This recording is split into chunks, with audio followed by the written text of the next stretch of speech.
الحمد للہ نحمده ونستعینه ونستغفره ونؤمن به ونتوکل علیہ ونعوذ باللہ من شرور انفسنا ومن سیئات اعمالنا من يهده الله فلا مضل له ومن يضلل فلا هادي له واشهد ان لا اله الا الله واشهد ان محمدا عبده ورسوله اما بعد فإن خير الحديث كتاب الله وخير الهدي هدي محمد صلى الله عليه وسلم وشر الأمور محدثاتها وكل محدثة بدعة وكل بدعة ضلالة وكل ضلالة في النار. اما بعد اعوذ بالله السميع العليم من الشيطان الرجيم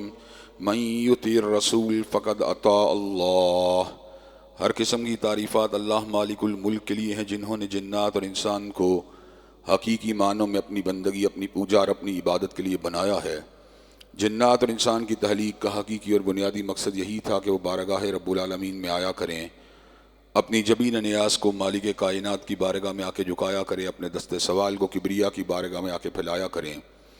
اپنی کمر کو حالت رکوع میں اس کی بارگاہ میں آ کے ہم کیا کریں، اسی کی تکبیر کی صداؤں کو بلند کیا کریں، اسی کی تحلیل کے آوازوں کو اجاگر کیا کریں، اسی کی تسبیح گیت گایا کریں. چنانچہ ارشاد ہوا وما خلقت الجن والانس الا لیعبدون، اور میں نے نہیں بنایا جنات اور انسان کو مگر اپنی پوجا، اپنی بندگی اور اپنی عبادت کے لیے. حمد و ثنا کے بعد عرب حرب انگنت اور بے شمار درود و سلام ہوں اس ہستی اقدس و مقدس پر کہ جن کا نام نامی اور اسم گرامی محمد کریم صلی اللہ علیہ وآلہ آلہ وصحبہ وبارک وسلم ہے. اللہ رب العزت نے امام کائنات علیہ الصلوۃ والتسلیم کو اہل کائنات کی ہدایت اور ان کی رہنمائی کے لیے مبعوث فرمایا، اور آپ کی ذات بابرکات کے ذریعے اہل کائنات کی ہدایت اور ان کی رہنمائی کا خوب بندوبست فرمایا. اللہ رب العزت نے امام الہدیٰ علیہ الصلوۃ والتسلیم کی سیرت طیبہ میں طرح طرح کی خصوصیات کو ودیعت فرما دیا تھا، اور گوناگوں قسم کی صفات کو آپ کی ذات اقدس و مقدس کا حصہ بنا دیا تھا. اور ان تمام باتوں سے بڑھ کر یہ کہ میرے آقا کی زندگی میں کوئی صبح، کوئی شام اور کوئی رات ایسی نہیں آئی، دکھوں کی کوئی گھڑی اور کا لمحہ ایسا نہیں آیا جب مالک کائنات نے اپنی تائید کو، اپنی نصرت کو اور اپنی حمایت لازوال و بے مثال کو حضرت رسول اقدس علیہ السلام کی ذات اقدس کے شامل حال نہ فرمایا ہو. اور ان تمام باتوں سے بڑھ کر یہ کہ عرش کے رب نے اپنی آخری کتاب حمید کو سید العرب والعجم امام المتقین والابرار حضرت اشرف الانبیاء والمرسلین جناب خاتم النبیین حضرت محمد کریم صلی اللہ علیہ وسلم کے قلب پر نازل فرما دیا تھا. اسی کتاب حمید کے ایک انتہائی فصیح و بلیغ عنوان کے حوالے سے اپنی چند گزارشات کو پیش کرنے کا سلسلہ جاری و ساری تھا کہ دو اہم ملاقاتوں کی وجہ سے آپ کے سامنے حاضری سے انقطاع ہو گیا. ایک ملاقات GHQ میں آرمی چیف کے ساتھ ملک کے مقتدر نمایاں علماء کے ہمراہ ہوئی تھی، جس میں اللہ کے فضل و کرم سے میں نے اپنے موقف کو، اللہ کے دین کی سربلندی کے موقف کو بڑی شرح و بسط کے ساتھ وہاں پہ بیان کیا. اور جو بات میں اللہ کے فضل و کرم سے ممبر لارنس روڈ پہ کیا کرتا ہوں، اس کو پاکستان کے عسکری اداروں کے سامنے بھی میں نے پوری قوت سے رکھا تھا کہ اللہ تبارک و تعالیٰ کے فضل و کرم سے پاکستان کو اگر بنایا گیا تھا تو کتاب و سنت کی عملداری کے لیے بنایا گیا تھا. اگر یہاں پر کتاب و سنت کی عملداری ہوگی تو انشاءاللہ العزیز پاکستان امن کا، سکون کا، ترقی کا گہوارہ بن جائے گا. اور میں نے اس موقع پہ اس بات کو بھی ان کے سامنے رکھا تھا کہ پاکستان کی جغرافیائی سرحدوں کا تحفظ عسکری اداروں کی ذمہ داری ہے، اور نظریاتی سرحدوں کا تحفظ اہل علم، اہل دین اور علماء دین کی ذمہ داری ہے. جب نظریاتی سرحدوں کے لوگ جو محافظ ہیں اور جغرافیائی سرحدوں کے پاسبان ایک پیج پہ آ جائیں گے تو ملک ترقی کے راستے پہ چل نکلے گا. اگر ملک میں عورت مارچ ہوگا، اگر ملک کے اندر ٹرانسجنڈر بل ہوں گے، اگر ملک میں شراب کے لین دین ہوگا، سودی کاؤنٹر ہوں گے، تو اس وقت پاکستان کے آئین نے جس کتاب و سنت کی عملداری کی یقین دہانی کروائی ہے، وہ پریکٹیکلی جب تک اس کے پر عمل نہیں کیا جائے گا پاکستان امن و سکون کا گہوارہ نہیں بن سکتا. اللہ تبارک و تعالیٰ نے آپ کے اس گناہگار بھائی پر اور اس گناہگار بیٹے کے اوپر بہت بڑی یہ کرم نوازی کی ہے کہ الحمدللہ میری نگاہ نہ کسی کی وردی پہ ہوتی ہے، نہ کسی کے عہدے پہ ہوتی ہے، نظر اگر میری ہوتی ہے تو یا رب کے قرآن پہ ہوتی ہے یا کالی کملی والے کے فرمان پہ ہوتی ہے. الحمدللہ میں نے اس مقام کے اوپر بھی آپ کی نمائندگی کی، اہل دین کی نمائندگی کی، اور سب سے بڑھ کر یہ کہ حضرت علامہ شہید رحمۃ اللہ علیہ نے جو تربیت کی تھی، جو تعلیم دی تھی، اس کا بھی حق ادا کرنے کی وہاں پر میں نے موزوں الفاظ کے اندر، مناسب الفاظ کے اندر اس کو ادا کرنے کی جستجو کی تھی۔ اور اس کے بعد پچھلی بدھ کو، جبکہ آپ سے دور رہنا یہ مجھے کسی بھی طور کے اوپر قبول نہیں ہے، اور خاص طور پر جب میں پاکستان میں موجود ہوں تو آپ کی اور میری ملاقات میں انقطاع آ جائے، میں کبھی بھی اس بات کے اوپر راضی نہیں ہوتا۔ لیکن حضرات گرامی قدر، بدھ کی شام کو سعودی عرب کی ایمبیسی نے مجھ سے رابطہ کیا اور مجھے یہ بات کہی کہ سعودی عرب کے امام جو وہاں کی مجلس شورا کے اسپیکر بھی رہ چکے ہیں، شیخ صالح بن حمید حفظہ اللہ، وہ پاکستان آئے ہیں، تو جہاں پر دیگر علماء، دینی سیاسی شخصیات کے ساتھ ان کی ملاقات ہے، آپ کی بھی ان کے ساتھ ملاقات کو طے کیا گیا ہے۔ چنانچہ میں نے اس موقع پر حالات کی مناسبت سے بھی اور ان کے قد کاٹ کو دیکھ کر اور مقام بیت اللہ کو دیکھ کر اس بات کا فیصلہ کیا کہ امام کعبہ سے ضرور ملاقات ہونی چاہیے۔ الحمدللہ وہ ملاقات بھی بڑی شرح و بس سے ہوئی، اس کے اندر فلسطینیوں کے لیے دعا بھی کی گئی اور ان کے پر ہونے والے ظلم کے حوالے سے دکھ کا بھی اظہار کیا گیا، اور اس کے ساتھ ساتھ حضرت علامہ شہید رحمۃ اللہ علیہ کے ساتھ انہوں نے اپنی عقیدت کا اظہار کیا اور یہ بات بتلائی کہ جب وہ زمانہ طالب علم ہوا کرتے تھے تو ان کو ایک اسائنمنٹ ملی تھی القادیانیہ کے عنوان کے اوپر، تو اس وقت جس کتاب سے انہوں نے بہت زیادہ استفادہ کیا وہ حضرت علامہ شہید کی کتاب القادیانیہ تھی۔ اس موقع پر دیگر بہت سے اہم امور بھی زیر بحث آئے، جمعرات ہو چکی تھی اور واپس آنے کے امکانات موجود نہ تھے، چنانچہ آپ کے سامنے میں حاضر نہ ہو سکا، اور یہ موضوع جس کے اوپر میں آپ کے سامنے گفتگو کر رہا تھا، جو کہ اللہ کی توحید کے بعد قرآن مجید کا ایک انتہائی اہم، بلیغ اور توجہ طلب عنوان ہے، حضرت رسول اللہ صلی اللہ علیہ وسلم کی ذات اقدس کے حوالے سے اہل اسلام کی ذمہ داریاں کیا ہیں۔ پہلے بھی اس موضوع کے درمیان انقطاع آتا رہا، لیکن انشاءاللہ جب تک زندگی ہے، جب تک سانس ہے، انشاءاللہ ان موضوعات کے اوپر گفتگو ہوتی رہے گی، اور آپ کے سامنے اپنی گزارشات، اپنی معروضات، اپنی مشاہدے، تجربے اور اپنی کم علمی کے باوجود جو باتیں درست اور حق سمجھتا ہوں، انشاءاللہ ان کو آپ کے سامنے بیان کرنے کی توجہ ہوتی رہے گی۔ حضرات گرامی قدر، حضرت رسول اللہ کا پہلا حق میں نے بڑی شرح و بس سے آپ کے سامنے رکھا تھا کہ آپ کی عظمت کا اعتراف ہونا چاہیے، اور آپ کی عظمت کا احساس دل میں اتنا ہونا چاہیے کہ ہر زندہ سے بڑھ کر اور ہر گزرے ہوئے سے بڑھ کر حضرت رسول اللہ صلی اللہ علیہ وسلم کی ذات کا احترام ہونا چاہیے۔ یا صاحب الجمال و یا سید البشر من وجهک المنیر لقد نور القمر لا يمکن الثناء کما کان حقہ بعد از خدا بزرگ توئی قصہ مختصر۔ حضرات گرامی قدر، جس کی تعریف خود اللہ نے کی ہو، اس کی تعریف انسان کیا کر سکتا ہے؟ جس کو عظیم اللہ نے قرار دیا ہو، اس کا انسان کیا عظیم کہہ سکتا ہے؟ جس کی تعریف خالق خود کرے، بنانے والا خود کرے، اس کی تعریف و توصیف کا حق انسان کیا ادا کر سکتا ہے؟ خلاصہ کلام یہ ہے، مدد الدہور وما اتینا بمثلہ ولقد اتی فاعجزنا عن ذرائہ، کہ مدتیں بیت گئیں مگر کالی کملی والے جیسا کوئی نہیں آیا۔ اور جب کملی والے آقا آگے اس بات کا اعلان کر دیا گیا کہ اب ان جیسا کائنات میں کوئی اور آ سکتا ہی نہیں ہے۔ اللہ نے اس بات کو جہاں پر آیات بینات میں واضح کیا کہ حضرت رسول اللہ سب سے افضل، سب سے اعلیٰ، سب سے اولیٰ ہیں، وہیں پر ایک اعجاز کو رونما فرما کر کائنات کے لوگوں کو سمجھا دیا، یہ آنے والوں کا امام بن کے نہیں آیا بلکہ جانے والوں کا بھی مقتدا ہے۔ انبیاء نمازوں کو پڑھ چکے تھے، انبیاء اپنی اپنی زندگی میں عبادات کو کر چکے تھے، لیکن آدم صفی اللہ سے لے کر عیسیٰ روح اللہ تک سارے نبیوں کو حضور کی امامت میں جمع فرمانے کا مقصد کیا تھا بیت اللہ، بیت المقدس کے اندر؟ اس کے مقاصد دو تھے، ایک تو کائنات کے لوگوں کو سمجھایا جائے یہ ایک قبلے کا مقتدا نہیں ہے، یہ بلکہ نبی القبلتین ہے، دونوں قبلوں کا یہ امام ہے، اور دوسرا کائنات کے لوگوں کو سمجھانے کا مقصد یہ تھا کہ عالم موجودات میں تو اس کی ابتدا میں ابو بکر نماز پڑھتا ہے، عمر فاروق نماز پڑھتا ہے، عثمان و علی نماز پڑھتے ہیں،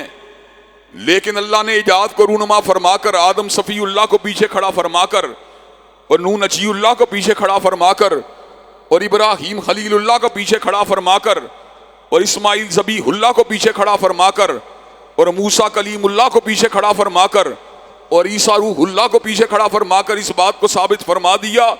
آج وہ آیا ہے جو آنے والوں کا امام بن کے نہیں آیا بلکہ جانے والوں کا بھی امام ہے۔ حضرات گرامی قدر، حضرت رسول اللہ صلی اللہ علیہ وسلم پہ اللہ تبارک و تعالیٰ نے آپ کی ذات اقدس کے اوپر نبوت اور رسالت کو تمام فرما دیا، اور اس امر کا اعلان فرما دیا، ما کان محمد ابا احد من رجالکم ولکن رسول اللہ و خاتم النبیین، کہ حضرت رسول اللہ کائنات کے آخری رسول ہیں، کائنات کے آخری نبی ہیں، آپ کے بعد کوئی نبی نہیں ہو سکتا۔ قادیانی کئی مرتبہ مجھے ٹیلی فون کے اوپر، واٹس ایپ کے اوپر اور دیگر میسنجروں کے ذریعے مجھ تک رابطہ کرتے رہتے ہیں، اپنی رٹی رٹائی دلیلوں کو میرے سامنے پیش کرنے کی کوشش کرتے ہیں، اور وہ جو حضرت عیسیٰ علیہ السلام کی مراجعت ہے اس کا جواب بنا کر